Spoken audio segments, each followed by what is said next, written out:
Sekarang saya ada di Desa Bulu, Pemalang, Petarukan.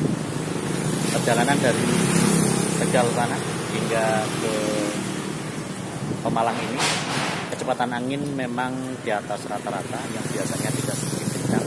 Saya merasakan angin kencang. Jadi sepanjang Pantura saya pikir kecepatan angin akan sama, yaitu agak tinggi.